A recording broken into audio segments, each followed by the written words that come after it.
everyone, and thanks for tuning in to the Path 11 podcast. I am your host, April Hanna, and I am really excited about our show today. Some of you may be wondering, why is it that you're interviewing a Special Forces Green Beret veteran on the Path 11 podcast? But this person that we're speaking to today, Andrew Marr, has a really interesting story and journey through healing. And not only are we going to kind of hear about his recovery and healing process with traumatic brain injury and post-traumatic stress and the foundation that he has founded and created, but we also share a similar friend, which is Tom Campbell. And we're curious to hear how Andrew's path kind of led him through healing to Tom's work and how he's kind of integrated some of Tom Campbell's theory into his life. So this is going to be a really interesting podcast. We're going to go in a couple of different directions. But the other interesting thing, too, with some of you who have been listening to the podcast know that I once back in, I think it was 2007, when Mike and I first started the Path series, I was working on and started up a nonprofit wellness center for combat vets and treating them with holistic therapies of acupuncture, Reiki, and then also implementing some of the mental health techniques that I have been trained in. So this is kind of a subject that is pretty near and dear to me, and the work and the healing that I've seen just with holistic techniques being used with veterans. And it was also around the same time that I came to know Tom Campbell as well. So I'm really excited to get this interview started. So our guest today is Andrew Marr, and he is a husband, father, entrepreneur, former Special Forces Green Beret, founder of Warrior Angels Foundation, and a current patient of Dr. Mark Gordon. Marr's last deployment in 2013 was emotionally and physically taxing. He and his Special Forces team were engaged in constant combat throughout its entirety. Marr suffered numerous traumatic brain injuries from explosions, which resulted in his medical retirement. When Marr returned to the States, he began a 6-month spiral downward. Once an elite performer in life or death situations in combat, Marr couldn't even remember how to drive home. He was plagued by psychological, physiological, and physical manifestations, including depression, outbursts of anger, anxiety, mood swings, memory loss, inability to concentrate, learning disabilities, sleep deprivation, loss of libido, loss of lean body mass, muscular weakness, the list keeps going on, alcohol, developed a massive deep vein thrombosis, which is a blood clot that broke off into both lungs, a bilateral pulmonary embolism, and a number of other medically documented conditions. So Marr wasn't too impressed with the current state of the veterans' traumatic brain injury and post-traumatic stress patient care. So instead of waiting for somebody else to change it, he decided to act on his own. And it was his mission to really find an alternative way, not only to help himself, but to also provide world-class care to veterans affected by traumatic brain injury and post-traumatic stress. And that led him to become the co-founder of the Warrior Angels Foundation. And I just want to let listeners know that you're probably going to hear Andrew and I use the term TBI and PTS or PTSD. And if you're not familiar with those terms and abbreviations, TBI is short for traumatic brain injury, and PTS or PTSD is post-traumatic stress. If you add the D, it's considered to be quote-unquote disorder. So wow, that was a lot to say, but welcome, Andrew. April, Mike, thank you for having me on. It's an honor to be here. Huge fans of the Path documentary series, and I'm even more excited to deliver this important message today on your guys' forum. Yes, and we're really excited to have you here. So, we were kind of talking offline a little bit, and it was interesting kind of how we came to connect with you through our friends through MBT events, said that he might be an interesting person to talk to because you too have followed the work of Tom. But it also sounds like that the way you found Tom was through watching our second film, The Path Beyond the Physical. So that's kind of cool. I love how the synchronicity all happens with things sometimes.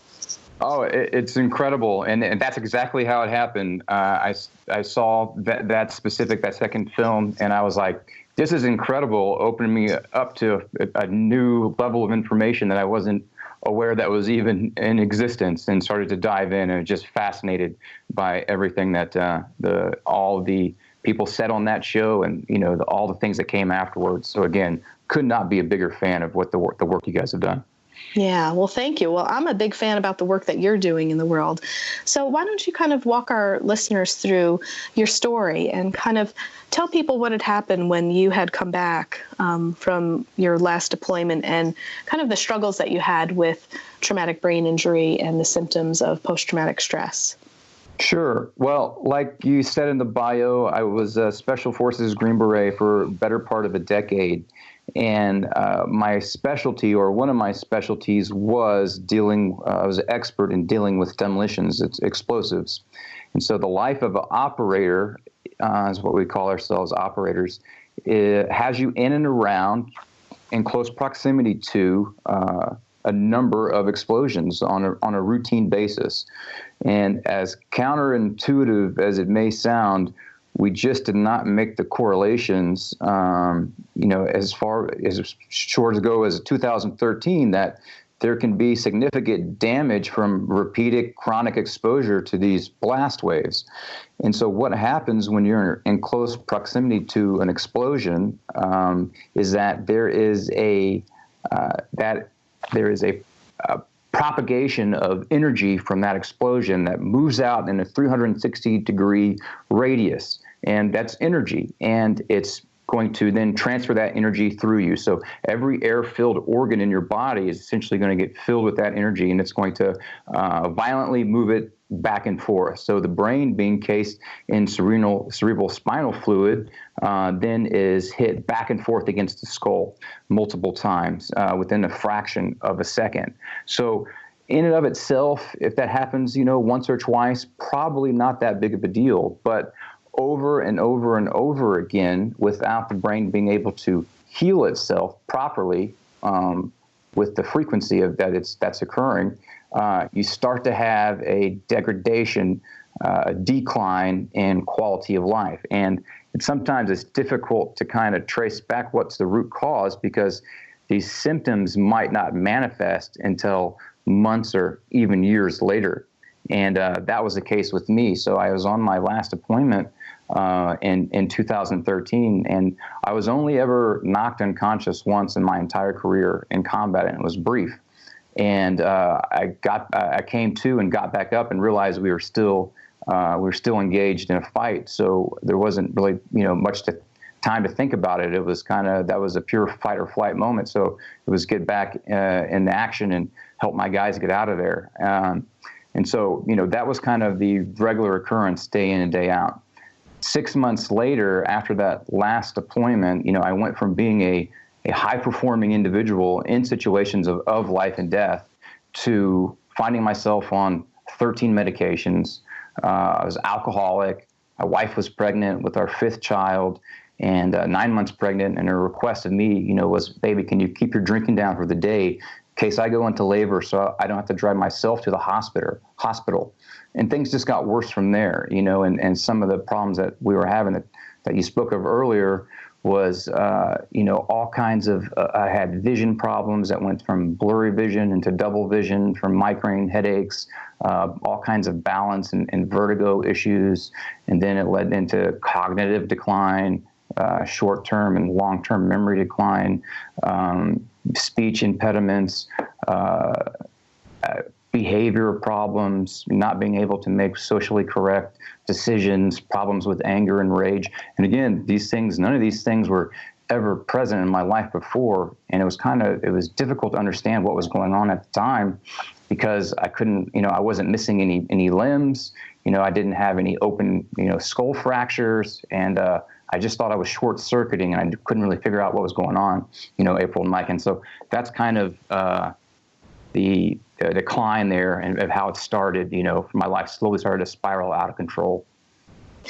Yeah, and one of the things that I think is very important with traumatic brain injury, which I think was missed probably early on when some of the soldiers were coming back from this war, is that you didn't necessarily have to lose consciousness or be in a rollover or, actually be a part of an explosion, but having the exposure and the distance and the proximity to that, and kind of like how you explained how that, literally can shake the brain and the organs in the body.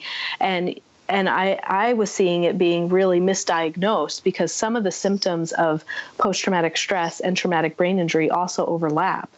So if you have a soldier that's saying, no, I was never in a rollover and never lost consciousness, no, I don't remember hitting my head, I saw a lot of TBIs kind of being misdiagnosed, and then they were being given more of the diagnosis of post-traumatic stress disorder, because some of those symptoms are very similar, and you can have some of the same symptoms with TBI and PTSD. Yeah, you're 100% accurate on that. So if you look at, like you said, TBI and PTS, there's overarching spheres of influence there. So you're going to have symptoms out of both.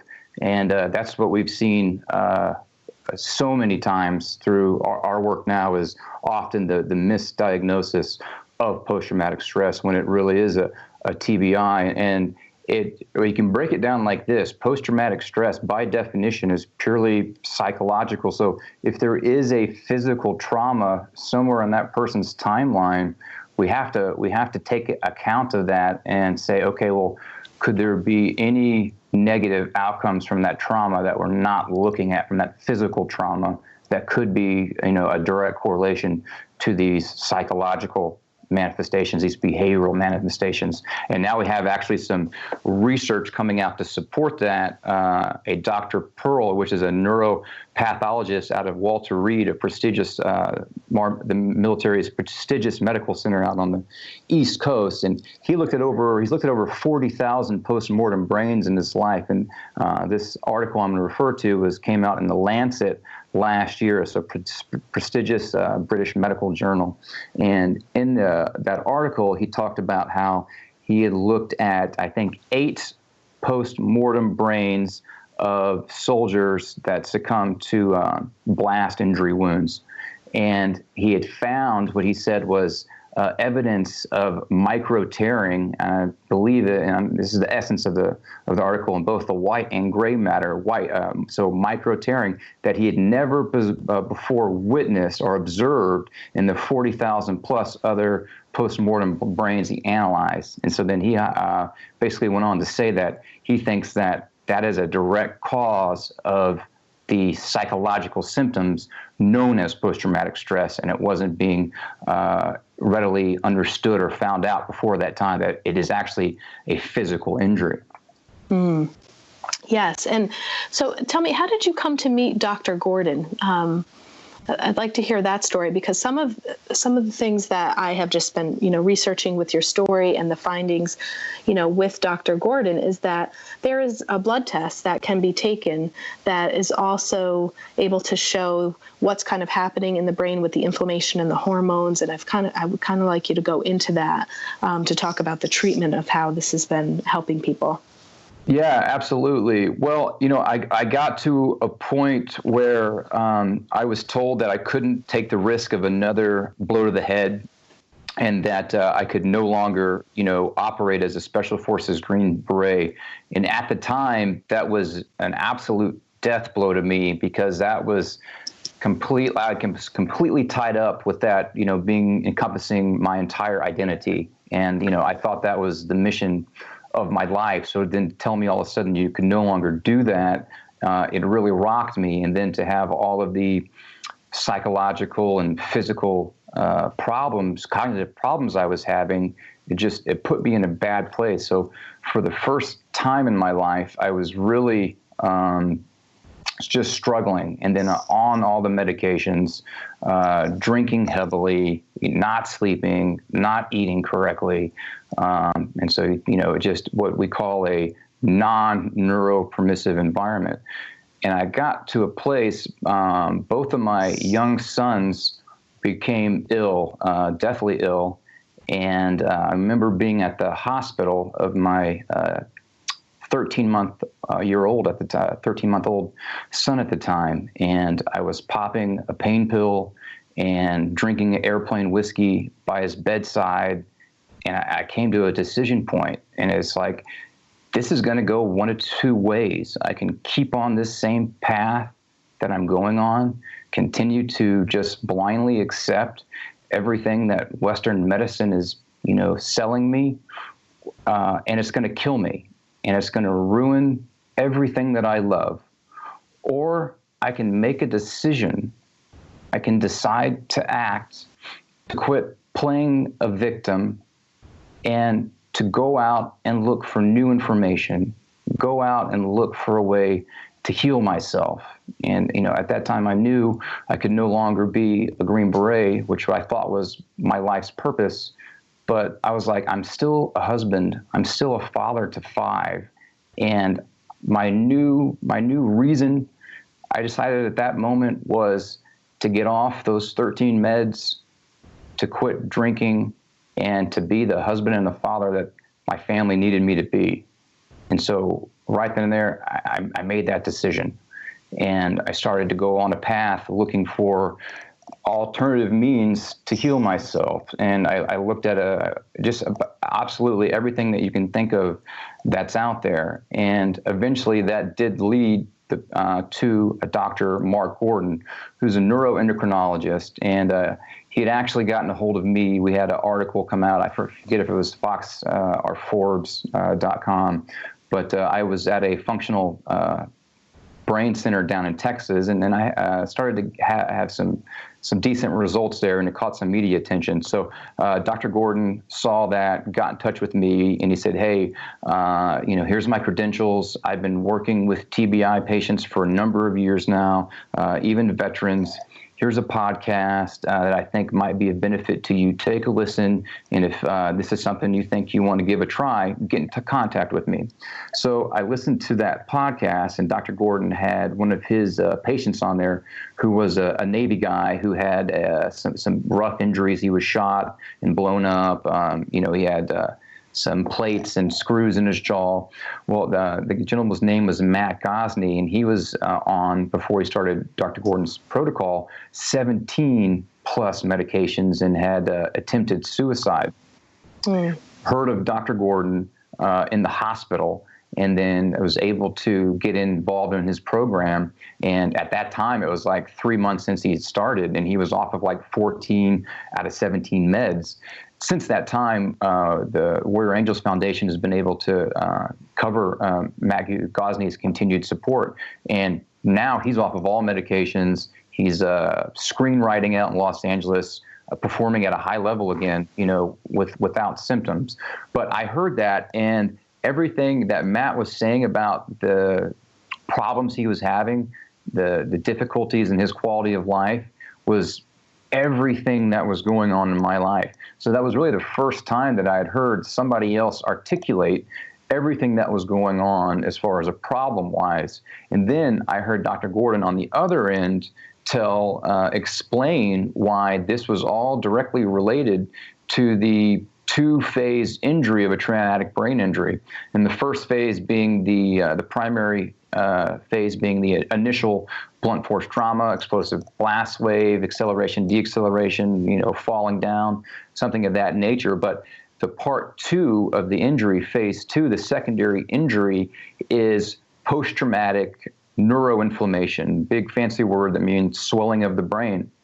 And that can happen slowly over time to where it's not manifesting as any of the symptoms that we hear about. But that inflammation continues to spread unchecked and goes from being something that's needed in the acute term to a chronic problem. And as it continues to spread, it's literally killing brain cell by brain cell one at a time and expanding. And that's why all of a sudden somebody goes from, functioning at a certain level to out of the blue, they start having all the problems that we were talking about. And then furthermore, we've now been able to show through not only the research, but the clinical application of what we're doing, that inflammation causes a dysregulation of hormones produced in the brain and in the body called neurosteroids in the brain. Neuroactive steroids are produced by the peripheral glands. And so that combination of inflammation and the dysregulation of hormones leads to all of that neuropsychological behavior issues, cognitive issues, physical issues. And so that's how I first got in touch with Dr. Gordon. So once I heard all of that, I was like, yes, I would. Yes, I want to do this. And so he's out in Encino, California, his office. So I was out there trying some other treatment out at the time, and was able to get linked up with him. And we ran the test. I was, massively deficient in every hormone produced in the body, as well as, all the markers for inflammation. So the protocol is pretty simple. It's one, after we identify the underlying condition to the injury, we, through natural supplementation, get rid of inflammation, lower inflammation, and then through bioidentical hormones, if needed, or other natural supplements, replace or replenish the hormones that the individual is no longer, able to make on their own, back to physiological levels. And when you do that, quality of life improves. The scientific literature supports it. Dr. Gordon's clinical application supports it with over 1,300 documented cases, and now we have over 160 cases in the 2 years we've been in existence, Warrior Angels Foundation, of just that, identifying and treating the underlying condition, and quality of life improves. So today, since I've been on the protocol, which will be 2 years next month, I'm off all medications, sober, performing as good, I probably better than my pre-injury status. And, that's the genesis of how Dr. Gordon and I met, and then also the genesis of kind of the Warrior Angels Foundation, because, like I said, I lost that purpose, but then, I regained it to want to get better for my family and to heal myself. And then when I figured out, the root cause of that injury and how to treat it, I said, my God, how many other people out there are in the same predicament, and they have no idea what to do and no idea where to go. And they're essentially told, like I was, this is your new life sentence. Take these meds, take a pen and a paper everywhere you go, because you're not going to be able to remember anything, and stay away from crowded situations, all these other things, because this is the new you. And I just refused to accept it. And so the new purpose at that point was bring this healing to others who were suffering the same way that I was, in hopes that we could improve their quality of life, their family's quality of life, the quality of life of, everybody involved with that individual, which is, how we make step by step, make this a better, world to live in. Right. Wow. And the natural supplements that you're on, or, the findings that Dr. Gordon had figured out to kind of, use this in treatment, are these something that people specifically would have to get from Dr. Gordon or go to his office, or is some of it having to do with, natural stuff in food, different types of diet, of things that decrease inflammation within the body? Can you talk a little bit about what some of the supplements are? Absolutely. So our anti-inflammatory protocols that have been very popular amongst our population is something called N-acetylcysteine. That's NAC, and that's a precursor to glutathione that's produced in the liver. What that produces is a anti-inflammatory response that's very effective in the body. The Army even published a study on the incredible anti-inflammatory effects of N-acetylcysteine, even though they're not implementing that anti-inflammatory protocol. The scientific literature definitely supports that. So that's a big one. Usually it's we 900 milligram pill in the morning and a 900 milligram pill in the evening, and that's one route. Another one is tocopherols, so a mixture of vitamin E's. And, there's a number of things that you can do within your diet. We experimented with a product called Purative Active H2. It's molecular hydrogen.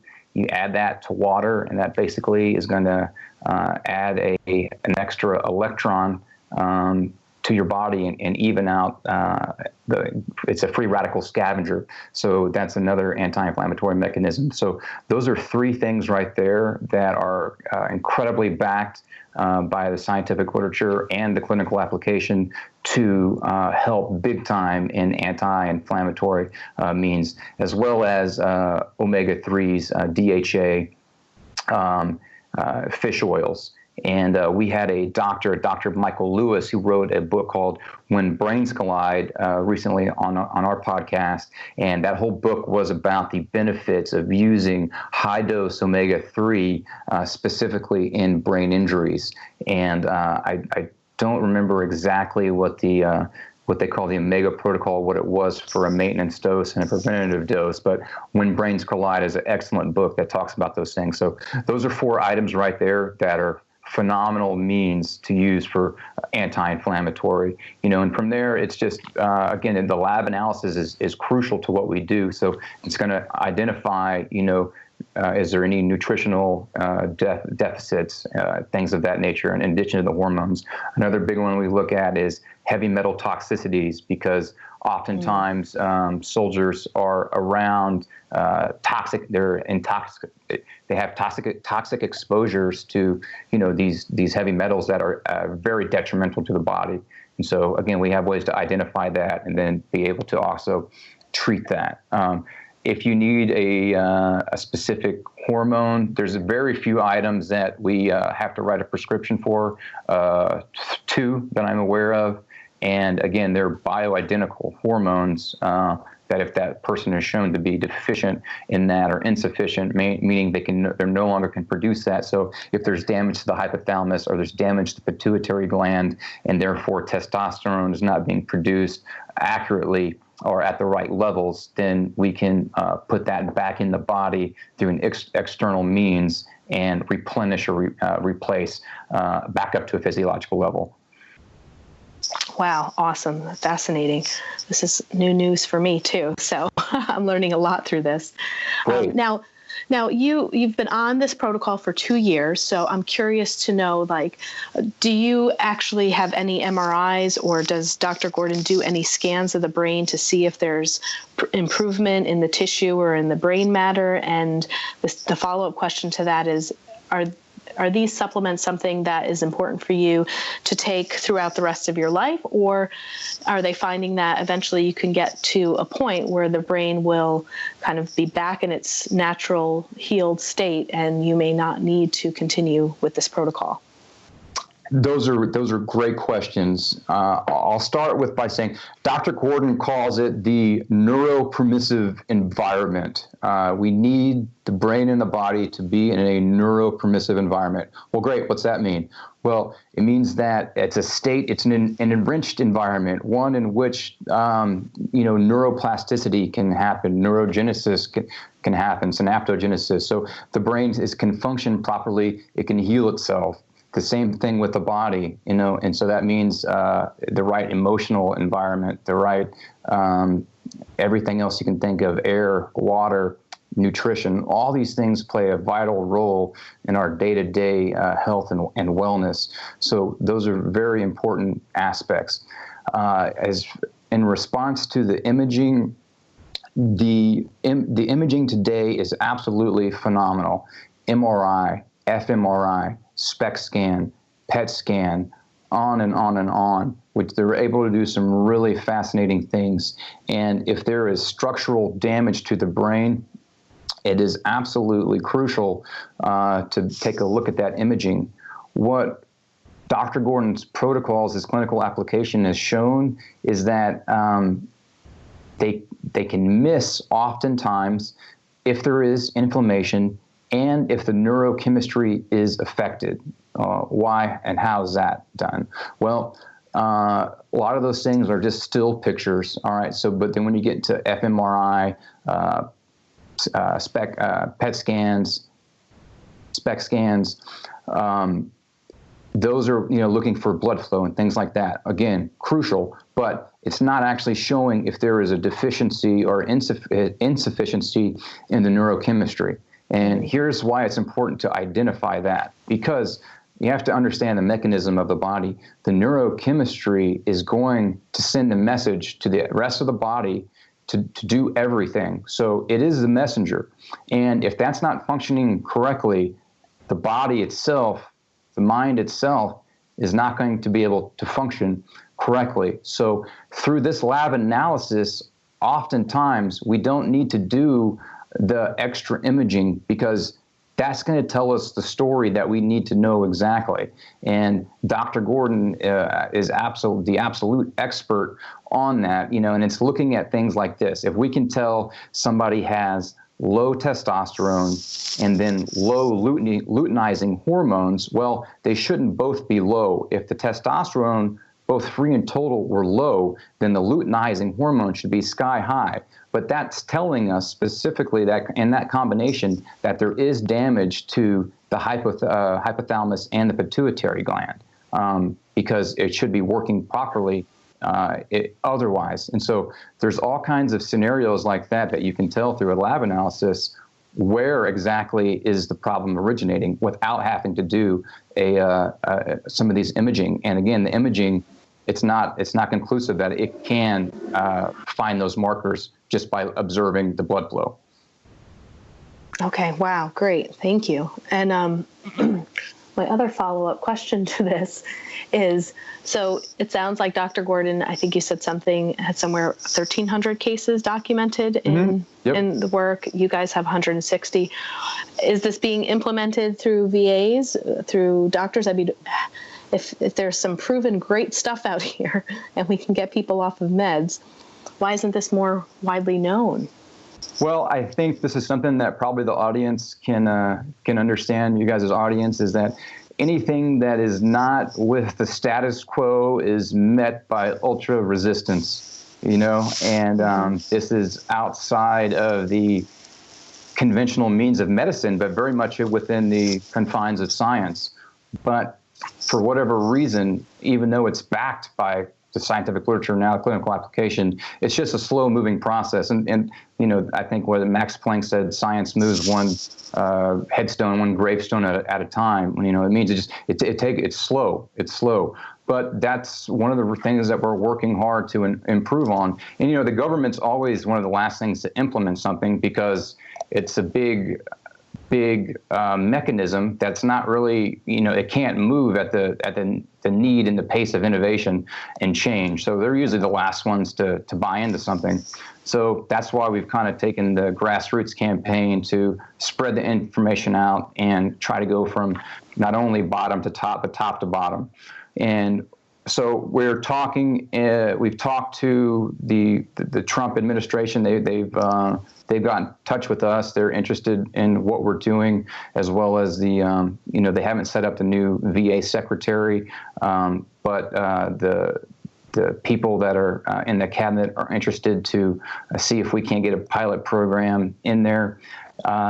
We've talked with former President George W. Bush and his foundation, his military support initiative. Dr. Gordon and I have done some work with them in the last year. So, we're reaching high-level individuals of influence, and so it's just a matter of time, And because of its cost, it's a cost-effective means, which is to budget makers and policy makers is probably the most important aspect. If you can show that this can cost the budget maker a dramatically less amount than they're now using, then that'll probably be the reason why it gets implemented, not because it's something that improves the quality of life of others across the board. Right. And with your Warriors Angels Foundation, I also saw that it cost about $5,000 to treat one veteran. Yeah. So, that's broken down for the first year, and we're working hard to bring those costs down even more. But what that is inclusive of is 3 lab analyses in that first year. We run a lab analysis every quarter when you're on the protocol, and so that allows us to see how the individual is doing and fine-tune and make adjustments. And then the rest of that cost is going to go directly to their supplementation needs, as well as the price for the physician consultation. But we're, as technology improves, that price will continue to go down. And then, as time goes on, you get to a maintenance phase, those prices are cut in half, if not more. So it's very affordable when you think of it like that, especially when you compare it to the current military medical model. The Veterans Administration spends about somewhere between $14,000 to $16,000 a year, according to the Congressional Budget Office, with a veteran who has traumatic brain injury and post-traumatic stress. And again, that's for psychotherapy and medication. So not only is it trying to identify the underlying, condition, it's just masking and treating symptoms, which is just going to further exacerbate the problem and make new problems, and then end up in the long run costing more money, not to mention be absolutely detrimental to that veteran's life. Right. And you do have a section on your website where people can go ahead and make a donation to help fund that, to help fund the help and treatment. Yeah. We're a 501c3 nonprofit, accredited nonprofit. So if anybody out there would like more information, please do your due diligence. And if it's something that you think you'd like to support, we would absolutely be honored and humbled with your support. Yeah, and we'll have the website up in the show notes as well. But maybe this might be where we take a little bit of a turn and back up a little bit. As you were going through your own spiritual path and trying to find other means of healing, you came across our documentary, which then led you to the work of Tom Campbell. And I'd like to hear a little bit more about your interaction with Tom and how he was influential and his work was influential also in your understanding of consciousness and healing and how it touched your life personally.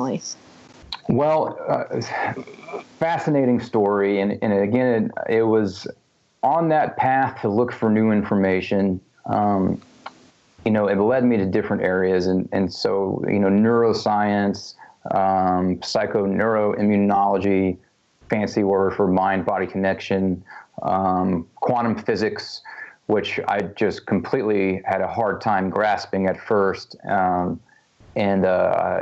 But it was so fascinating that I continued to delve in, and I came across the path, saw Tom talk on there, was impressed with what he was saying, jumped into the My Big Toe trilogy series and read his books, came out to see one of his lecture series out in Los Angeles. But basically, what I came to understand, which I already, and we all already inherently know, but the power that we have inside and the power of intent and what that intent can do.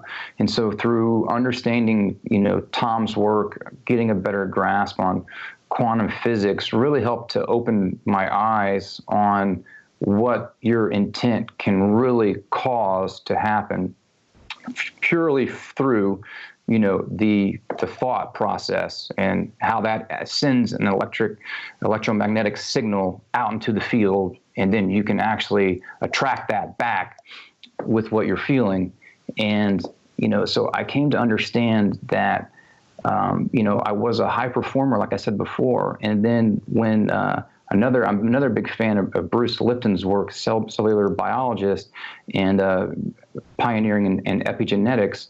And what I found out was hey, if your thoughts, they can actually make you sick. And Dr. Lipton says that, all disease is a result of trauma, toxins, or thought. You can really narrow it down to those three things: trauma, toxins, thought. And so I had the trauma to the actual brain. And, because that short-circuiting there started to have and behave in ways that I never had before. So, that led me to start thinking in a way that I had never thought before in my life.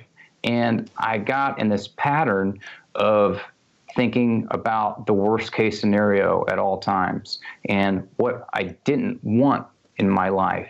And not only did that continue the degradation of myself, and it was a self-fulfilling prophecy, I also came to understand that negative thinking, or really that negative intent, went on to affect everyone around me, so much so that it even caused my children to become sick. And I think what Tom's work really helped me to understand was not only could the thoughts, work to make you sick, but you could also use your consciousness, your intent, to heal yourself. And without even knowing this at the time, I was connecting the dots later through Tom's work and the work of others that, it was that decision I made in the hospital at my son's bedside. Basically, my conscious intent was, I am going to heal myself. And I don't care what any doctor says. I don't care how much money it costs. I don't care how long it takes. But I knew that I was going to be healed. And making that strong intention wrapped up in an elevated emotion literally sent the signal out that it had already happened, because I was feeling it as if it was happening. And that continued to manifest in my life because I made my mind up that I wasn't going to think any other way.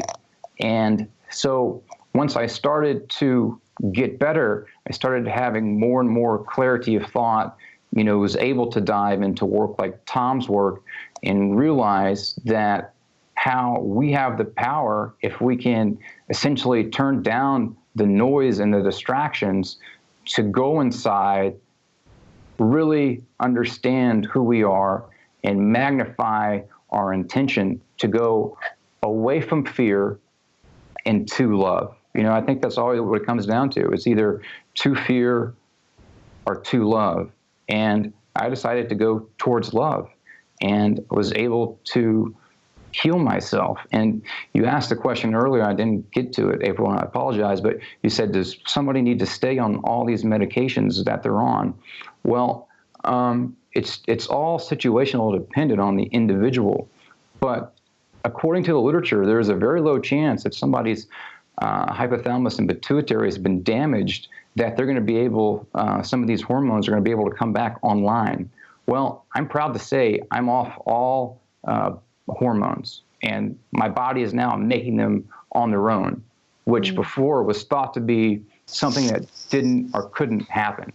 Right. And it's through that power of intent, that clearly defined intent, that things like that are able to happen. I was able to make a decision to stop drinking, and I implemented it as soon as I made the decision. And again, it wasn't, none of this is special to me. This is power that we all have, but you have to, put a price tag on it. And so when I was drinking heavily, I was seeing a functional neurologist at the time, and he said, Andrew, there's no doubt that you've had a lot of damage to your brain, through the lifestyle, but that the rate at which you're drinking is going to kill you quicker than anything else. So what's more important to you, having another drink or your wife and 5 children? And I was like, well, it's my wife and 5 children. She's like, well, if it is your wife and your 5 children, you're now going to have to make a decision every time that you want another drink. What's more important?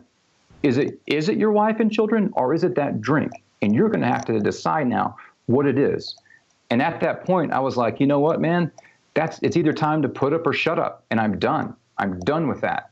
Didn't have any withdrawals, anything, because it became that important to me, and was able to stop just like that. Did the same thing with tobacco, same thing with all the medications, and now again performing at a high level. And that's not exclusive or special to me, but I'm happy to highlight the story, because it's something that anybody else can do in their lives. Yeah, great. Thank you for sharing that.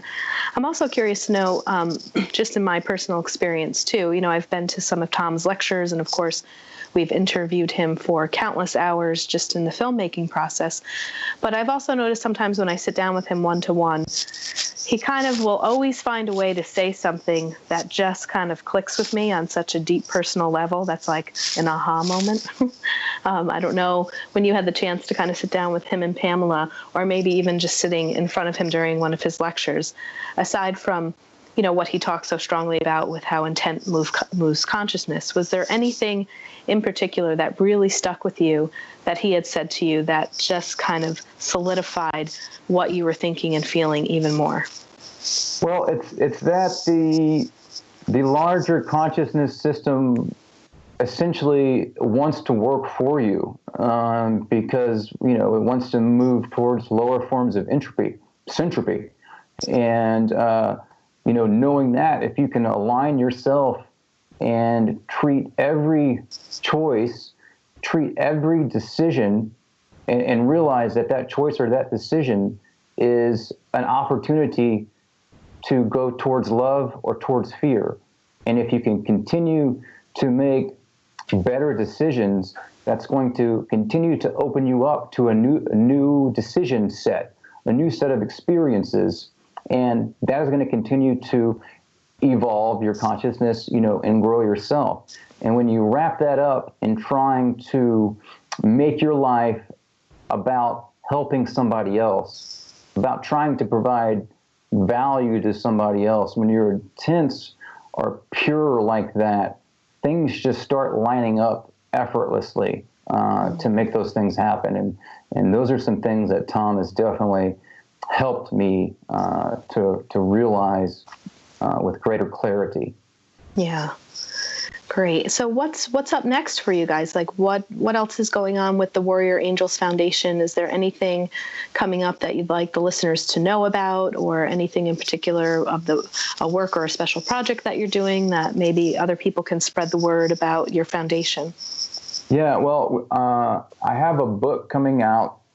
It'll be either the end of March or the 1st of April, and it's called Elevate the Way of the Warrior Angel. And it's essentially, in more detail, my personal story through traumatic brain injury and the healing process, and then the start of the Warrior Angels Foundation, and then where we're at now. And what we're working so hard to do now is to scale the system that we've implemented to reach more people and help more people. So that's what we're all about, just helping those who need help.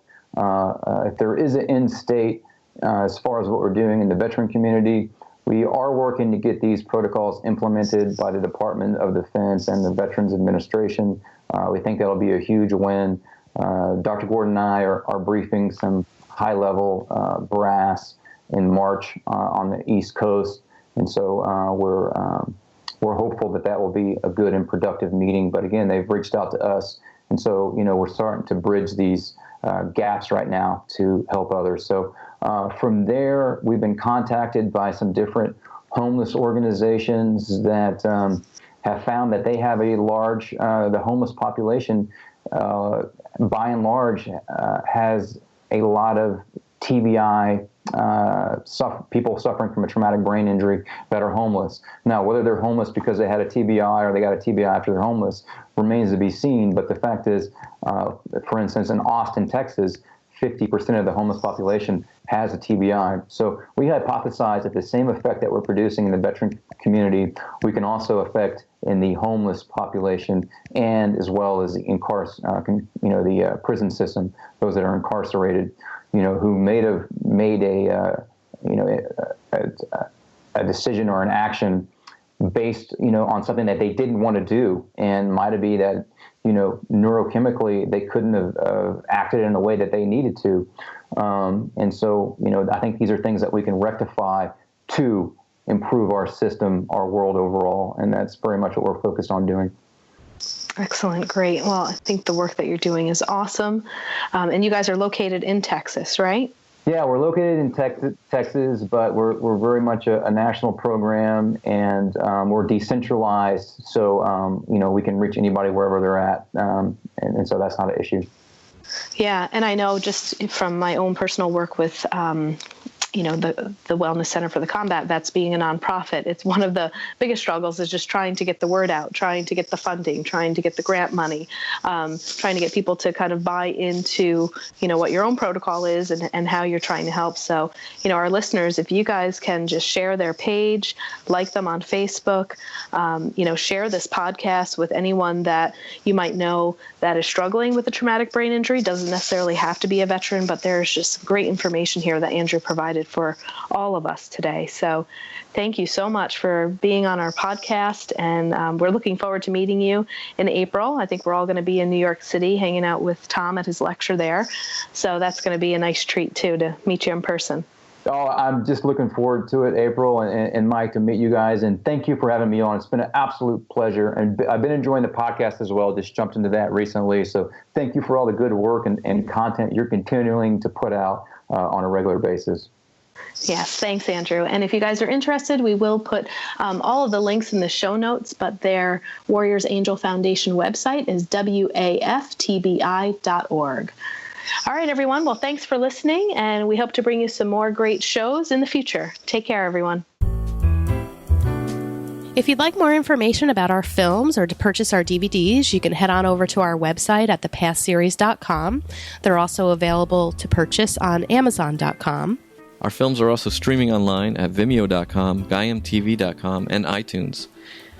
If you have a show suggestion or would like us to interview someone specifically, please feel free to shoot us an email at info@thepastseries.com or send us a tweet at thepastseries. Please rate and review us in iTunes and subscribe. We hope you enjoyed the show.